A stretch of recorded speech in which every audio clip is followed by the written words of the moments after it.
to share his word. Amen. John 19th chapter and the 28th, and I'm going to do the 29th verse as well. And it says, after this, Jesus, knowing that all things were now accomplished, and that scripture might be fulfilled, saith, I thirst. Look at somebody and say, I thirst. I thirst. Just in case you didn't know, that was the fifth word where he said, I thirst. Amen. It says, now there sat a vessel of vinegar, and they filled a sponge with the vinegar, and put it upon the hyssop, and put it into his mouth. As I sat down and I began to read this thing, I had to go back over it several times. I had to go back and think about what I was going to say, because I thirst was just too easy. It was something that most people won't understand. It was something that people could not grasp because the way it was said. Amen. So let me say it like this. After this, I need a drink. Look at your neighbor and say, neighbor, after this, I need a drink. Well, you may be wondering, what exactly am I talking about? After what? We see that right in the beginning, it states after this. Yes.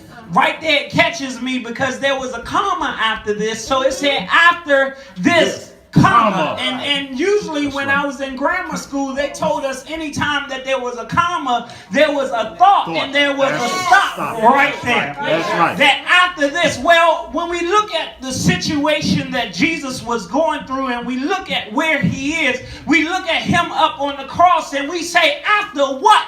What is he on the cross for?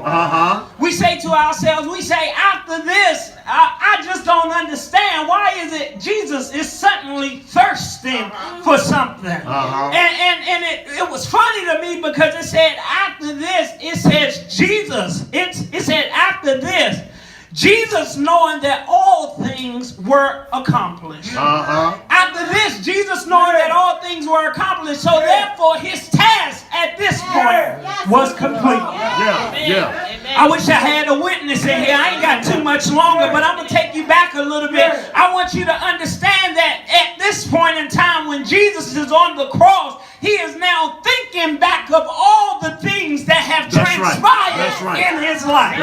He's thinking about everything he has done while he has walked the land with his 12 disciples. I wish I had a witness in here.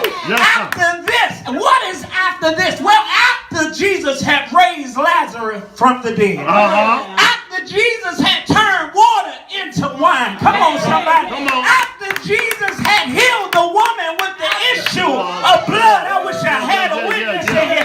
After he healed the man that laid by the pool for 38 years. I wish I had somebody that knew after this, I need a drink. Come on, son. After this, I need a drink. Why do I need a drink? Because what's going on in my life, I'm looking back and saying to myself, I have done everything that I could possibly do to please God, and I'm yet going through this situation. I wish I had a reason. After this, I'm sitting up here on the cross, and my own mother does not recognize me. Okay, come on now. After this, I need a drink. I wish I had. I wish I had somebody that's been through something. And you go to work and you've been at work all day and everybody getting on your nerve. Come on, somebody. And after this, you say to yourself, this was when I was in the world. I need to go to a happy hour. I wish I had a witness, something that's going to bring me back to the excitement that I had once. Before. Come on now. Let me back up. It said that the scriptures was fulfilled, but the first verse had jumped out to me, but the second verse was a little more important. Jesus at the time was being tortured. At the time his hands were nailed to the cross. The blood was running down. Come on, somebody. And the only thing that was surrounding him was a cup of vinegar. Come on, son.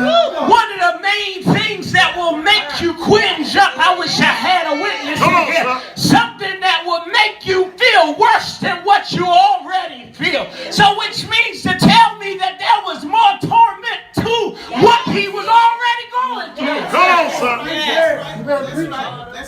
on, sir.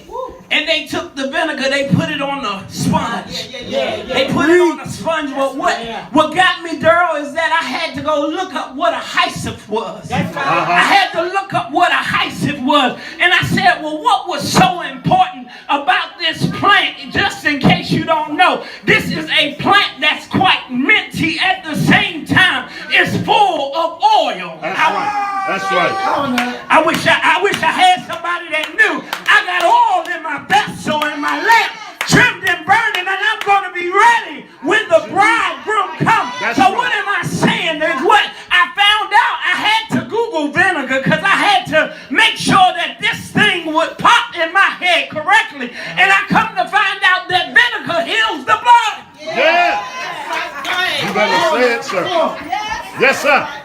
Vinegar is a healing agent right. for the blood. It helps the blood to flow with a natural flow. And last time I checked, they said the blood came streaming.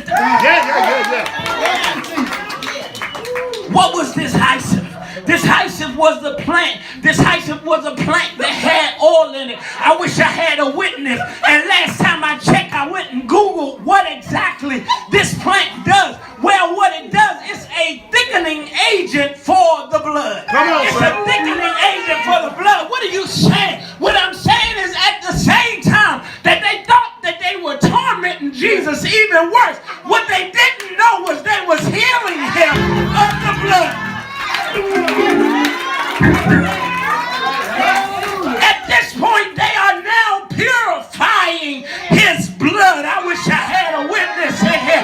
Not only that, but once they put it on the hyssop, I want you to understand that you begin to thicken the blood. And last time I checked, everybody goes around saying that blood is thicker than water.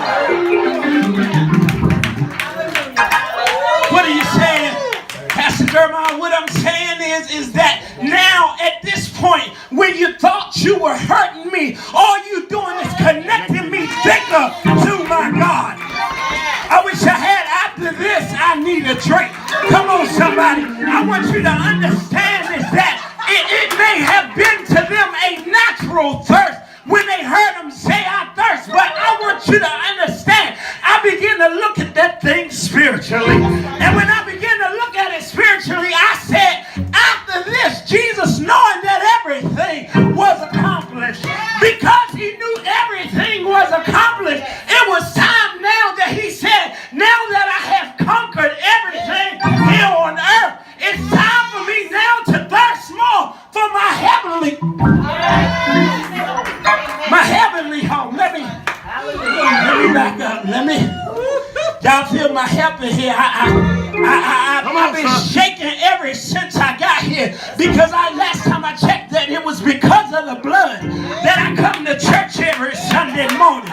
It's because of the blood I come and give God praise. It's because of the blood I'm still living. It's because of the blood I'm able to serve a risen Savior. I wish I had somebody in here that knew after this I need a drink. Yeah, God. Preach, boy. After this, I need a drink. And see, the thing that gets me is that everybody had to be standing there. And I noticed that a lot of times at funerals, they do a remembrance moment. Come on, somebody.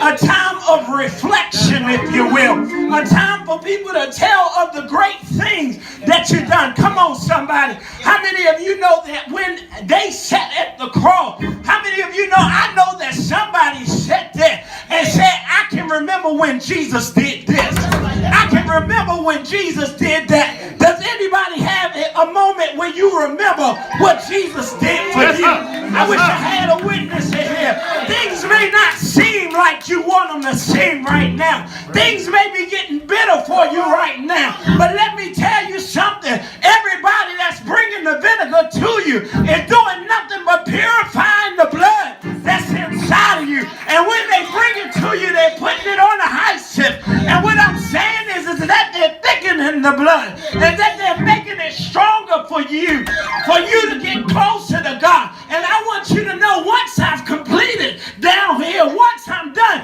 with everything down here, I want you to know that I'm thirsting for heavenly home.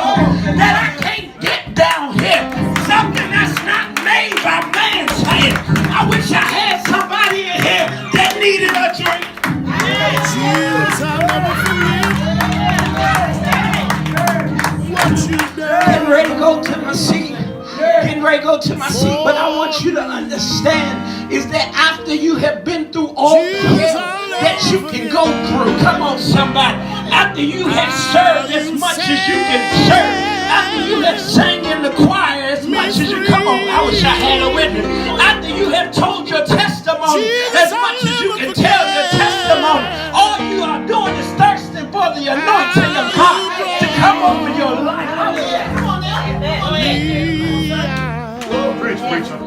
After this, I need a drink. And I'm not talking about cranberry vodka. Come on, somebody. I'm talking about something a little deeper than cranberry and vodka. I'm not talking about no red Kool-Aid. I wish I had a witness in here. But I want you to understand that I'm thirsting more for the word of God.